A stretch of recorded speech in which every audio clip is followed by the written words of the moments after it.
ঠিক না? আমরা ভাইদেরকে সমর্থন করি এবং বলি সময়ের পরিবর্তনের সময় আমাদেরকে শিখিয়ে দিয়েছে নীতি নৈতিকতা আদর্শ বহির্ভূত কাজ যদি কোনো প্রশাসনে করা হয় গোটা জাতি তাদেরকে ধিক্কার দেয়, ঠিক কিনা বলে? তাদেরও হাত পা বাঁধা ছিল, এখন থেকে তারাও শুধরাবে, আমরাও আবার বুকে টেনে নেব। ঠিক না ভাই? ইমানের পথে সবাই আমরা সমান।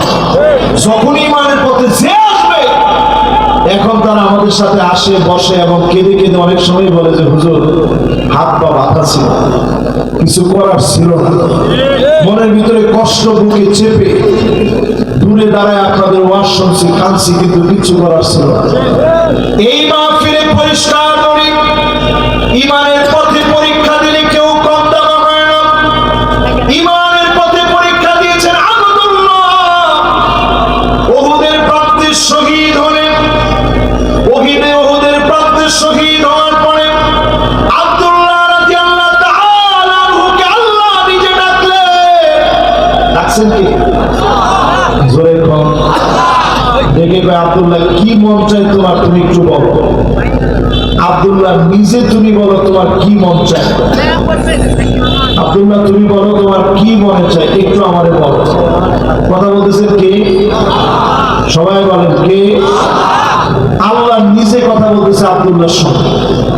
সঙ্গে সঙ্গে আব্দুল্লাহ রাদিয়াল্লাহু তাআলা আনহু বললেন, আয় আল্লাহ, জীবন তো দিয়েছেন মাত্র একটা, হাজারটা জীবন আমার আল্লাহ আপনি দেন, হাজারবার শহীদ হয়ে যাব, হাজারবার উহুদের প্রান্তে যাব, জীবনটা হাজারবার দিয়ে দিব। আল্লাহ পাক বলে আব্দুল্লাহ ইন্নাহু ক্বাদ ক্বাদা, সিদ্ধান্ত তো চূড়ান্ত হয়ে গেছে, একবার শহীদ হলে আর কেউ যেতে পারে না। আল্লাহ রাব্বুল আলামিন বললেন আব্দুল্লাহ তোমার দাম আমার কাছে অনেক বেশি।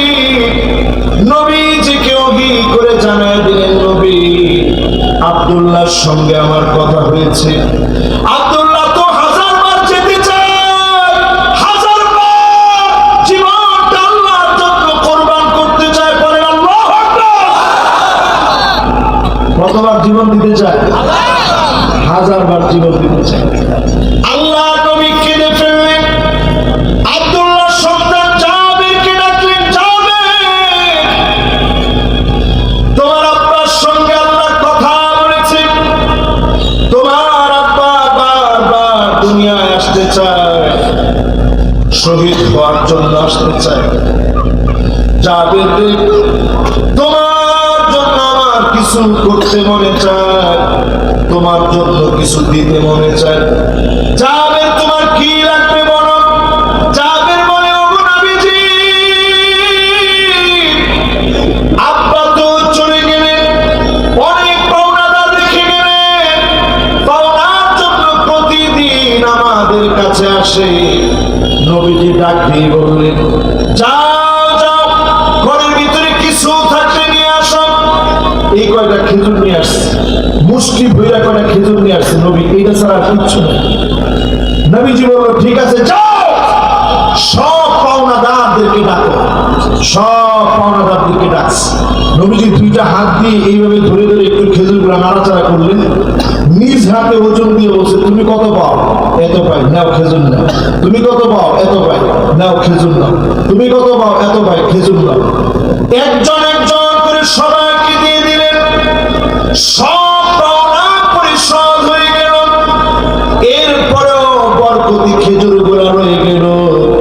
আল্লাহ নবী বললেন, যাবে যা, ঘরের ভিতরে খেজুর গুলা তুমি নিয়ে যাও। এই মাহফিলের ভিতরে যারা বসবেন, ইমানের পথে পরীক্ষা আসবে, আল্লাহর কাছে আপনারা দামি হবে। 2 নাম্বার আল্লাহ জানায় দিলেন, ওয়ামিলুস সালিহাত, ইমানের পরে আমলে সালেহ করবেন, নেক কাজ করবেন। সবাই বলেন কি কাজ? 8টা নেক কাজের কথা বলি, জাহান্নাম হারাম হওয়ার জন্য, খুবই সংক্ষেপে। আমার দিকে তাকায় আছেন তো সবাই? জোরে করে আছেন তো ইনশাআল্লাহ? 8টা নেক কাজের কথা বলি, জাহান্নামের আগুন হারাম হবে। 1 নাম্বার, ঈমান আনার পরে ঈমানের উপরে যারা টিকে থাকবে, ফাঁসি হবে, জেল জুলুম হবে, করাত দিয়ে চিরে ফেলবে, গুলি করে মুখ জাজরা করে দিবে।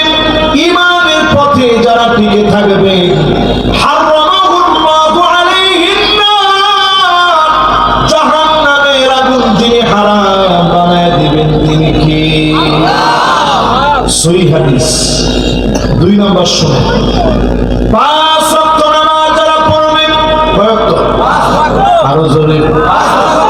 ফজরের সময় জীবন আমার ঘুমের বিছানায় ব্যস্ত, যোহরের সময় অফিসেতে মহা ব্যস্ত, আসরের সময় বাজারের ব্যাগ হাতে নামি, এশার সময় চোখ দুটো আমার টিভির চ্যানেলে। এইভাবে আমি আমার নাম লিখালাম জাহান্নামীদের প্যানেলে। এরকম লোক আছে তো? নাম লেখেছেন কোথায়? এত কোনো ওয়াজ করছে আপনাদেরকে জাহান্নামে নাম লেখাইতে? কোথায়? সবাই কোন জান্নাতে? জোরে কোন কোথায়? ঈমানের পথে পরীক্ষা আসবে, টিকে থাকবেন। 5 ওয়াক্ত নামাজ সুন্দর করে ওয়াক্ত মতো সুন্দর করে ওযু বানায় পড়বেন। 3 নম্বরে 40 দিনের নিয়ত করেন। কয়দিন? তাকবীরে উলার সঙ্গে নামাজ পড়বেন। মাশাআল্লাহ, 40টা দিন তাকবীরে উলার সঙ্গে নামাজ পড়বেন। রিপোর্ট রাখার গুরুত্বটা ঠিক এইখানে। ওই যে আপনি 5 ওয়াক্ত নামাজটা পড়তেছেন, একটু লিখে রাখতেছেন, একটু তাকবীরে উলার সঙ্গে আপনি পড়েন। কয়দিন? আল্লাহর হাবিব বলেন, হারামাহুল্লাহু আলাইহিন নার, তৃতীয় ওই ব্যক্তির জন্য জাহান্নামের আগুন হারাম হবে। জাহান্নামের আগুন হারাম বানায়া যিনি মাফ করে দিবেন তিনি কে? 4 নম্বর। কয় নম্বর?